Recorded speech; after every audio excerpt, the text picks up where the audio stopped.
Okay, so thank you very much. I would like to thank the organizer for this invitation in this very prestigious university and also in a country that is very much in my heart.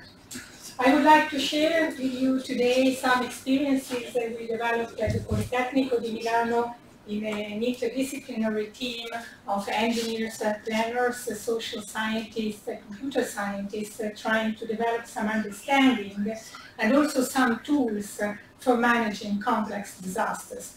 This is a bit the outline of my talk. I will start but be very brief about why we have shifted from an understanding of simple disasters into more complex disasters, but I'm not going too much into detail because this has been discussed a lot above. I just wanted to mention that in the second column of pictures, I will be talking a bit about the swarm we had in central Italy between 2016-2017 and the fact that, of course, we witnessed many consequent failures and events such as landslides triggered by the earthquake in a mountain area, but also the reappearance of water catchments that had disappeared in previous earthquakes. There is a framework that has been suggested by Scira, I hope I pronounced this correctly, in a recently produced disaster science report by a knowledge management center similar to yours that has been established some years ago at the GRC of the European Commission. In this report, Scira suggests a classification that is taken from previous studies like Gill and Malamud, where they tried to understand what are the relationships between consequent events that may be triggering relationships like we have seen now the contamination following the NATEX in the New Orleans area, but can be also increased probability, such as, for example, flash floods or debris flows after forest fires that deforested slopes. It can be also a simple coincidence, but very dramatic for emergency management, such as the snowstorm and the earthquake that we experienced in January 2017 in central Italy.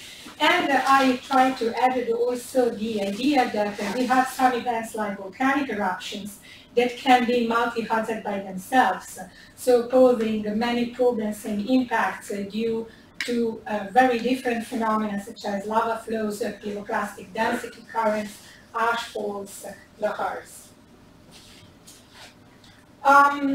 One of the complexity that we have seen perhaps also today is due to the fact that different disciplines think they have very different perspectives on hazards that instead we need to tackle from a multiple and multi-hazard dimension.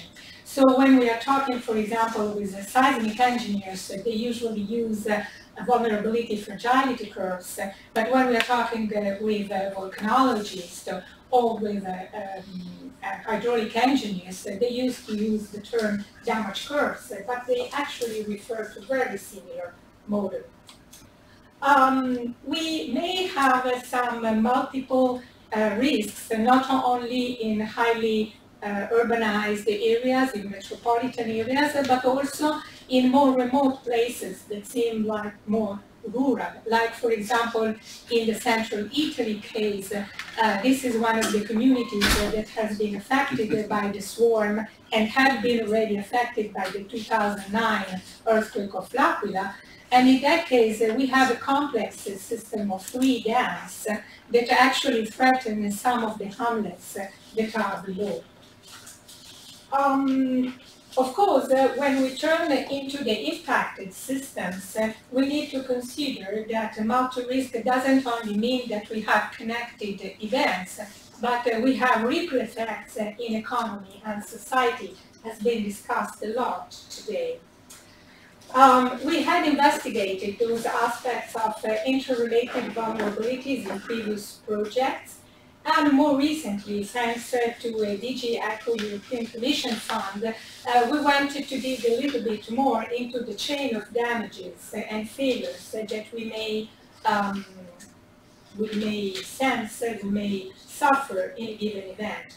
So not only the direct physical damage that generally the media address right the day after, but also some induced physical damage, but then systemic damage that we prefer to call, according to Adam Rose 2004, second on higher order damage. That means amplification effects that we may have in complex systems. But also damage in the long run. That means some impacts that we can sense even decades after the event. And now some economists, like for example Cavallo and Illinois, were able to track some changes in the port of Kobe and in the economy of the city after the 1995 earthquake. In the same report, we have tried to categorize the different direct and indirect damages to both tangible and intangible assets. Why all this is so important? The European Commission has been investing some funds and also a working group in investigating how to improve post-disaster damage data collection. And I would like to share with you our own experience with the Umbria region civil protection in central Italy that we kind of supported in this sort of disaster damage data collection after the 2012 and 2013 November floods, and more recently after the earthquake. Also, we had the opportunity, thanks to the IDEA project, to cooperate with the Catalonia, Spain Civil Protection Authority on the collection of data after the Valderrama flood. So our idea, our model started from the understanding that we need to address not only residential dwellings damage, but damage to multiple sectors that are all very relevant for the life of the society. So public facilities, infrastructures, residential, but also cultural heritage and economic activities. And we need to do this across spatial and temporal scales. So we needed to consider how damage is actually interrelated across different areas and across time. Let me say some very short facts about the central Italy earthquake, 2016 and 17. It was a seismic swarm, so not the traditional main shock with some aftershocks and perhaps, if we are lucky, some foreshocks, but actually different earthquakes with up and down intensities that may be nevertheless of the same or even higher magnitude. And what we had here, for example, you can see the many epicenters and the many actually quakes that occurred in that period and still ongoing. So we moved from a situation where after the 24th of August 2016, I was actually listening to the Israeli radio commenting on this event. Only 17 municipalities have been affected. But actually, after the 25 October and 30 October, we moved to 140 municipalities and from few thousand people to 240,000 people that had to be displaced or relocated and resheltered in temporary buildings. So this means that actually when civil protection authorities think they are already over the emergency and they can start thinking and planning for recovery and reconstruction, you are actually brought back to a situation of emergency where you have to start again the whole process. The complexity is also across space. My colleague Gianluca Pescaroli was mentioning the Apennines area with very limited accessibility, with a lack of redundancy of roads that was commented before, and therefore what you see on your right are the very large number of working sites for restoring roads and lifelines after the earthquake. But we had also, as I mentioned before, the coincidence of a very severe snowstorm that occurred almost in the same time. So in the period from the 16th to the 25th of January 2017, a severe snowstorm affected central Italy, and in particular Abruzzo and Marche region. And this provoked, because of a cascading failure effect, a blackout for several days, up to weeks, in the most remote areas. So the snowstorm actually happened also in coincidence with another earthquake of 5.5 on the Richter scale that occurred on the 18th January, and which actually triggered the evacuation of one of the operational centers of the Enel Authority, which is managing the power station and power in the area. And actually what we did, we tried to overlap the map of the cut roads that you can see obviously in the more inner areas, in the mountain areas, and this hampered all the attempts of the Enel company to provide temporary generators to restore electricity in the most, in the forest communities.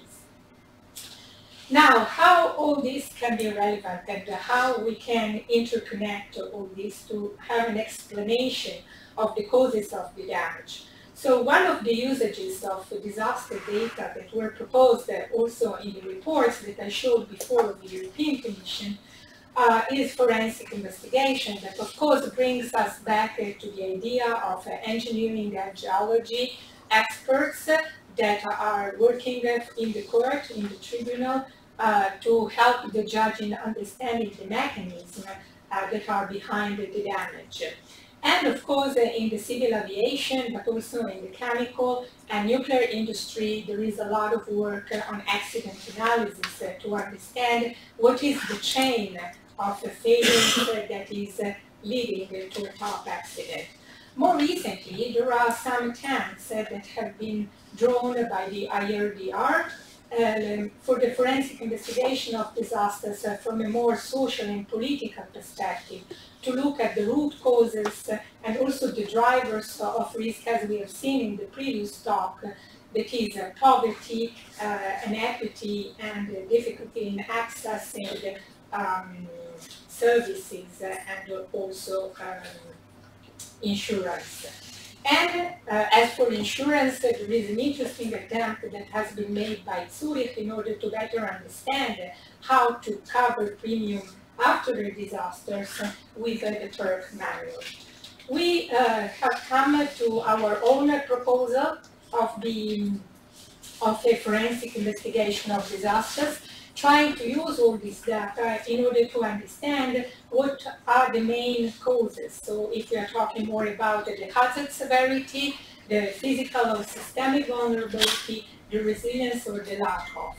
But then we want also to go back and understand what are the root causes in terms of legislation or lack of legislation, planning, including urban planning or lack of urban planning, and resources that are made available. We made the first attempt of applying this framework in investigating the impacts and damages due to the 1999 Mount Cameroon explosive eruption, in order to understand what, where, and why we had impacts day after the events, months, and years after. Of course, the different usages of damage data are connected to each other. So we don't need those data only for accounting, we need them for needs assessment right after the disaster, we need them for forensic, and finally also to improve our modeling capacity. And we are in the process now of developing an IT system to manage this data and to be able to retrieve it and to query it later on for all these different purposes. So we have developed some of those entity relationship diagrams for the residential sector and also for the communication sector. What I wanted to say is that, of course, developing the database is not a difficult issue, it's kind of simple. However, what is problematic is to embed into the entity relationship diagram the expertise and the understanding the different stakeholders who are responsible for the different sectors say it is important to consider as physical, direct, and also indirect damage for them.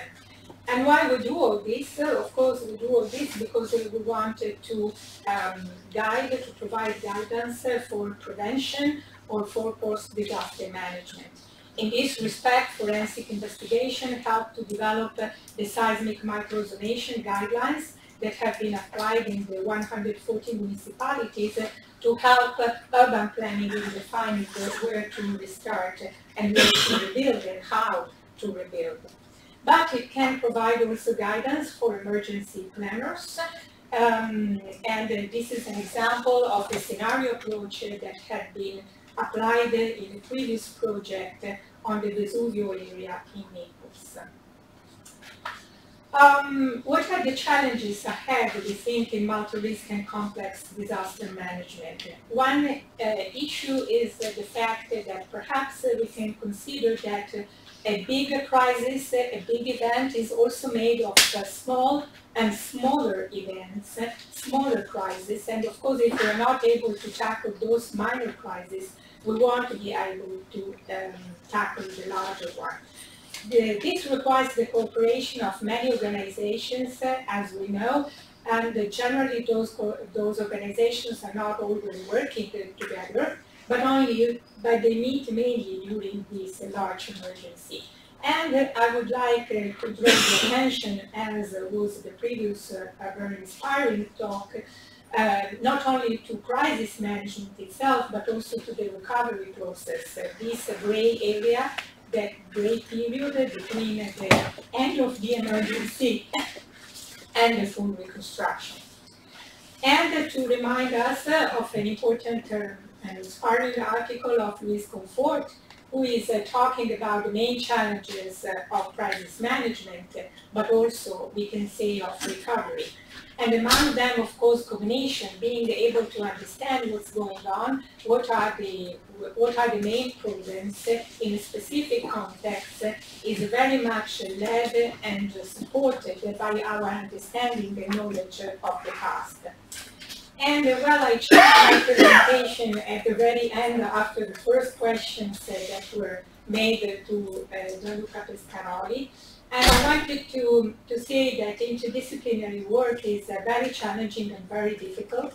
There is this very interesting, even though not very new, article by Carlo Ginzburg, who was mentioning that the main differences between a social and hard scientists, the perspective on the individual and the single, that is very different, and many times creates problems and barriers in communicating between the different communities.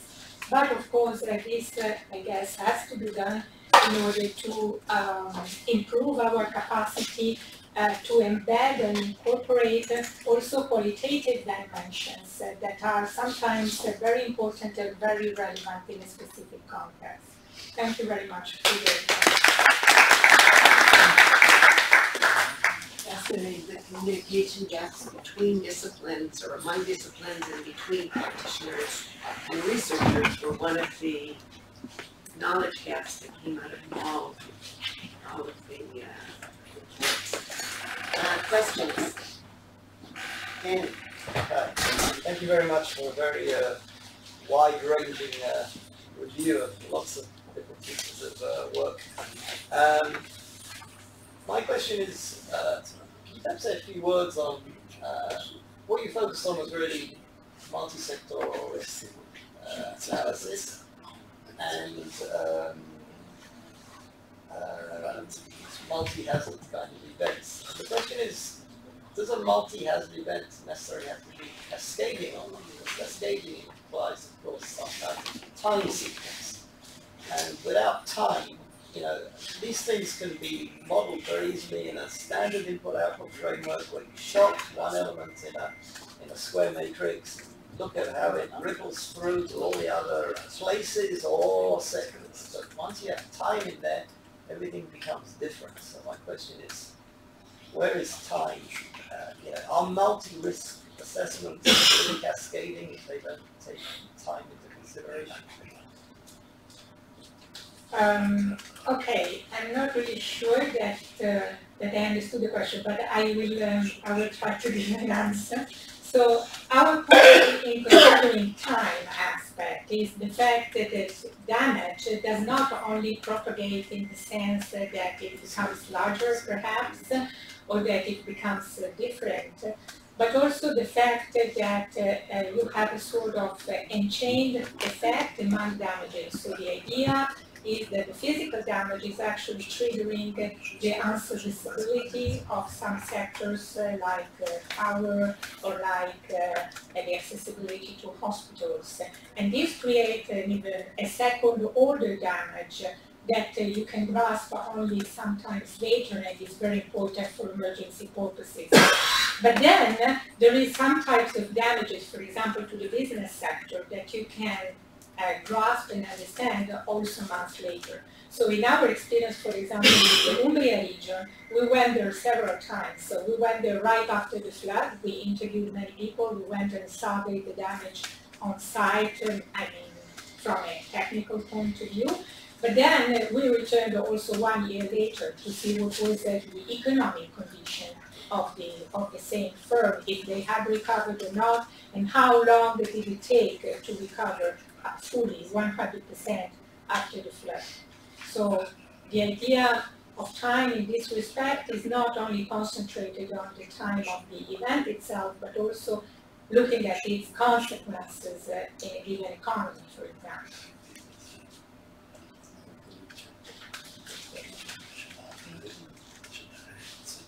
Thanks very